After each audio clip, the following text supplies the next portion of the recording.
Vous pensez que Gaston Lagaffe traîne ses savates et son pull trop vert à Marseille? Ça tombe bien, nous aussi. Et big up à nos amis de la Provence pour cette belle excuse.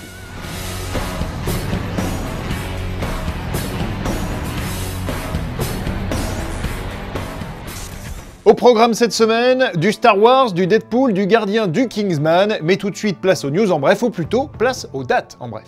Et oui, on va parler dates aujourd'hui. Non, pas ces dates-là, mais plutôt celles du calendrier ciné Disney. On commence par Star Wars épisode 9, dernier volet de la nouvelle trilogie de Luke, Rey et Finn.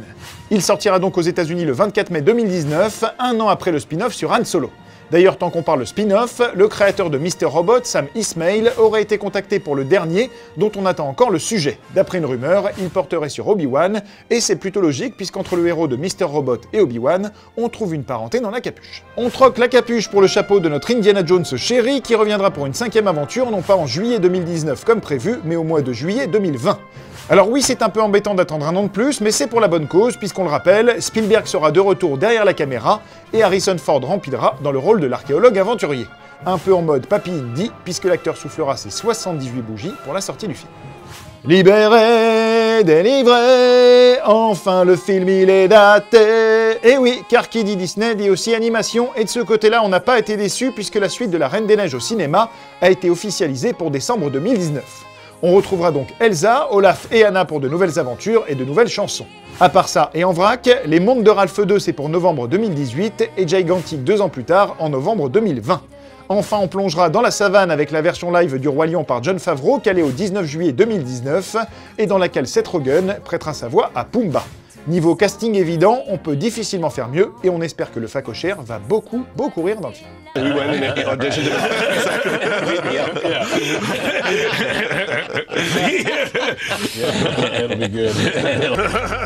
Vous voulez encore des dates? Oui, alors j'ai ce qu'il vous faut, non pas une, non pas deux, non pas trois, mais quatre à la suite, date pour Avatar. Cette fois-ci, il paraît que c'est la bonne, que c'est officiel, tout ça. On sait donc quand sortiront Avatar 2, 3 et 4. Premier rendez-vous le 18 décembre 2020 pour Avatar 2, puis le 17 décembre 2021, puis le 20 décembre 2024, et enfin le 19 décembre 2025. Ça va en faire des Noëls à Pandora, tout ça. On poursuit, vous l'aurez deviné, avec une autre date, le 18 janvier 2019. Selon M. Night Shyamalan, c'est ce jour-là qu'Universal sortira partout dans le monde la suite de Split, qui s'appellera Glass. Et c'est le moment où ceux qui n'ont pas vu le film se cachent les yeux et se bouchent les oreilles pour éviter les spoilers.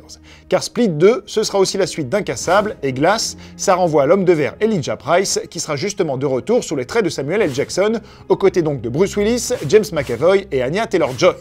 Si vous n'êtes pas assez impatient, M. Night Shyamalan annonce que ce film qui mêlera thriller et comic book sera dingue, donc autant dire qu'en 2019, ça sera encore la fête du Split. C'est aussi la fête à Narnia, puisque la saga s'est trouvé un nouveau réalisateur en la personne de Joe Johnston. Spécialiste des aventures fantastiques, le metteur en scène de Jumanji, Rocketeer, Jurassic Park 3 et Captain America va en effet rebooter la saga féerique en adaptant le 6e roman de C.S. Lewis, Le Fauteuil d'Argent. Qui dit reboot dit nouveau casting, mais aucune info ne circule à ce sujet pour le moment, donc il va falloir patienter. Et croiser les doigts pour que cette fois-ci ça marche mieux que les 2e et 3e films qui s'étaient un peu ramassés au box-office, soyons honnêtes. Un mot enfin sur Jurassic World 2 pour vous annoncer un retour qu'on attendait tous, ou plutôt qu'on espérait tous, celui de Jeff Goldblum. Il reprendra donc le rôle de Ian Malcolm, mathématicien qui était absent de Jurassic World 1, mais qui avait été teasé via une couverture de livre. Cette fois-ci, on le verra en chair et en os, dans le parc qui ouvrira ses portes le 6 juin 2018, et dans lequel il retrouvera ses amis les dinosaures, mais ça sent encore la théorie du chaos, cette histoire. Est-ce que ça vous dit du rap de date? Eh ben ça tombe bien, on en a. Ou plutôt Fox et Marvel en ont, puisqu'ils viennent de dater la sortie américaine de Deadpool 2, ce sera le 1er juin 2018. Ça c'est fait. Et surtout, ça montre que l'ami Deadpool a quitté la case des outsiders pour se retrouver dans celle des films événements, puisqu'il rejoint le calendrier déjà très chargé des blockbusters de l'été. Mais ce n'est pas tout, puisque Fox Marvel ont également daté non pas un, mais 2 films X-Men. Le premier, ce sera Les Nouveaux Mutants, attendu le 13 avril 2018 dans les salles américaines et sans doute porté par Macy Williams de Game of Thrones. Le second, ce sera Dark Phoenix, la suite d'Apocalypse, portée par Sophie Turner, là aussi issue de Game of Thrones, et qui racontera donc l'un des arcs les plus connus des comic books, à savoir la transformation de Jean Grey en Phoenix. Un arc déjà traité dans X-Men l'affrontement final, on espère que dans Dark Phoenix, ce sera mieux.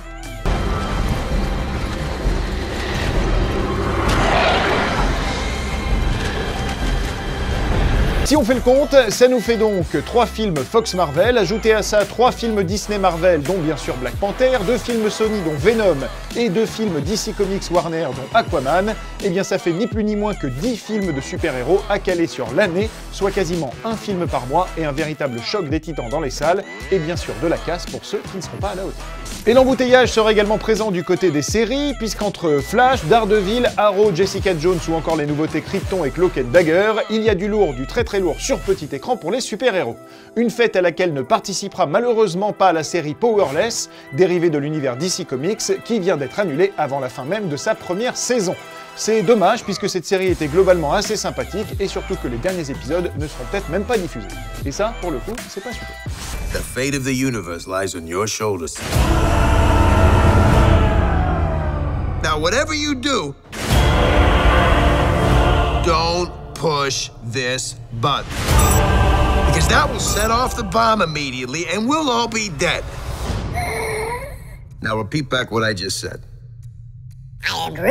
L'événement de la semaine, vous le savez, c'est bien sûr la sortie des Gardiens de la Galaxie volume 2. Eh bien nous, on est parti à Londres à la rencontre de Michael Rooker alias Yondu, de Dave Bautista alias Drax et du réalisateur James Gunn pour leur poser la question majeure, pourquoi les Gardiens sont-ils si cool? I think because of the edginess of our films, you know, with the music and the tone of our films, and some of the characters being a little bit rough around the edges, you know, I think that's why that would set us apart and make us different. So I think if anybody put a label on us like that, I think those would be the reasons why. We're just more of a, I don't know, it makes us more of a kind of a group of rock stars, you know. Alors les Gardiens de la Galaxie volume 2, c'est toujours ce mélange de coolitude, de fun, d'action, mais c'est aussi une bande originale qui propose de nouveaux tubes aussi rétro que rock'n'roll. Une musique qui, loin d'être un simple accompagnement musical, est un véritable personnage à part entière qui a même influencé l'écriture du scénario. It's both. I write all of the songs into the screenplay. Sometimes I have a song that I'm like hoping I can find a place for, and sometimes I do. But sometimes I have a scene and it needs the right kind of song, and so then I look and I can find it off of a master list I have, or maybe I have to go searching outside of that. But it's all a very organic process. I mean, the songs are a part of the story. So like any story element, it comes up at various times while I'm crafting that part of it.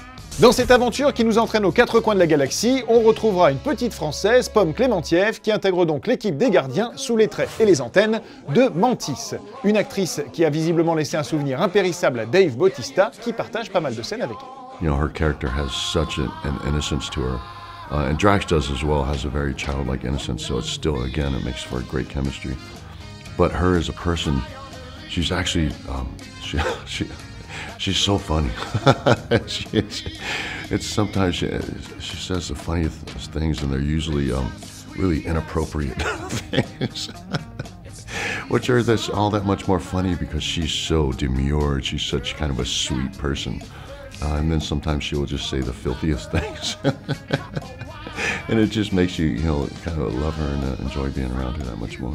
Au-delà de Pomme Clémentieff, d'autres nouveaux visages ont rejoint ce volume 2, à commencer par les légendes et vétérans Kurt Russell et Sylvester Stallone, alias Tango et Cash, qui font ici leur grand début au sein du Marvel Cinematic Universe. Et le réalisateur James Gunn nous a expliqué pourquoi ces stars du film d'action des années 80 et 90 ont parfaitement leur place chez les super-héros.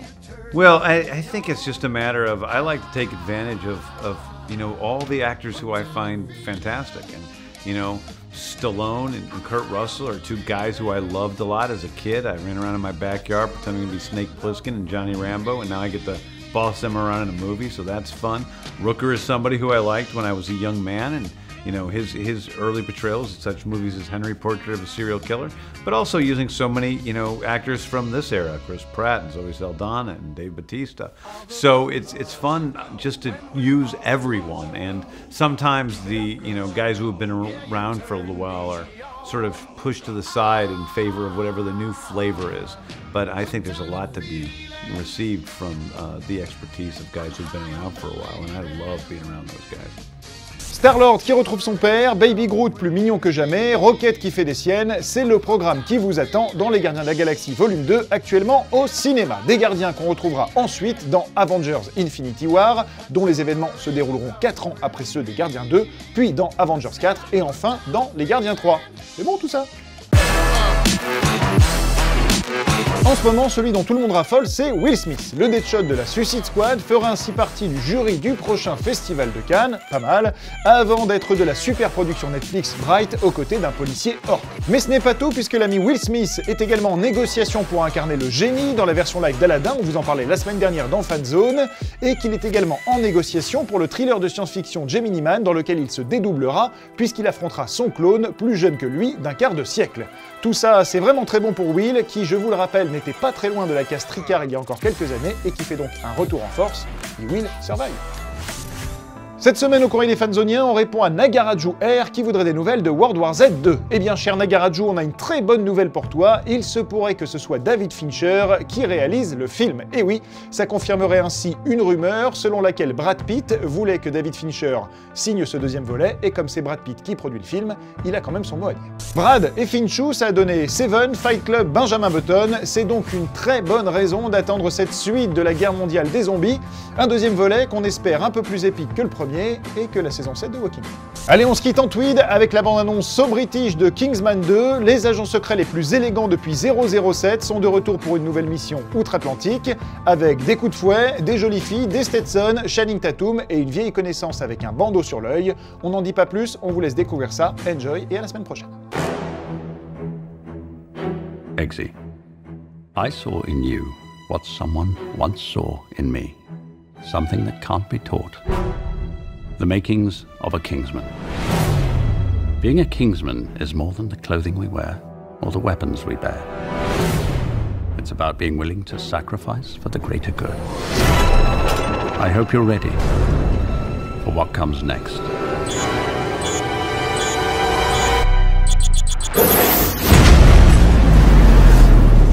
And now the end is near. So I face the final curtain. My friend, I'll say it clear, I'll state my case, of which I'm certain. For what is a man? What has he got, if not himself?